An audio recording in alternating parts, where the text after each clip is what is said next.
વાત અમદાવાદની કરી લઈએ, જ્યાં બોપલ કુમા વિસ્તારમાં જળભરાવની સમસ્યાના કાયમી ઉકેલ માટે અમદાવાદ મ્યુનિસિપલ કોર્પોરેશન દ્વારા ₹142.05 કરોડના ખર્ચે સ્ટોર્મ વોટર ડ્રેનેજ પ્રોજેક્ટ હાથ ધરવામાં આવશે।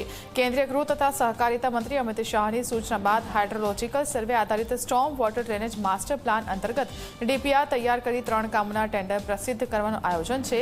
ત્યારે બોપલ તળાવ, કુમા તળાવ તથા રત્ના તળાવના કુલ 11.50 ચોરસ કિલોમીટર કેચમેન્ટ વિસ્તારને આવરી લેતું આ આયોજન છે। હાલની અંદાજે 3.5 થી 4 લાખ વસ્તીને લાભ મળશે। રત્ના તળાવ ખાતે સ્ટોર્મ વોટર પમ્પિંગ સ્ટેશન તથા રાઇઝિંગ મેઇન થકી વરસાદી પાણીનો ઝડપી નિકાલ થશે।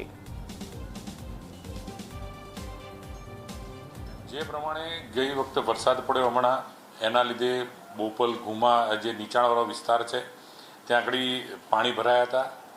એના આધારે અમિતભાઈ શાહ સાહેબે એક સાંસદ તરીકે ચિંતા કરી અને લેટર લખ્યો હતો અને એના આધારે અત્યારે એ વિસ્તારના અંદર 142 કરોડના ખર્ચે વરસાદી લાઈન નાખવાનું એક ટેન્ડર કર્યું છે।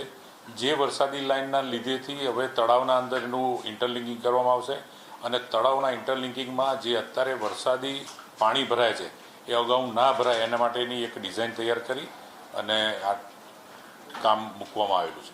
ઇન્ટરલિંકિંગ અને વરસાદી લાઈનનું બધાનું જોડાણ કરવાનું છે અને આના લીધે લગભગ આપણી બોપલ ઘુમાના જે 11 કિલોમીટરનો એરિયા તમે ગણો, એ 11 કિલોમીટરના વિસ્તારના અંદર આનો સીધો લાભ થશે।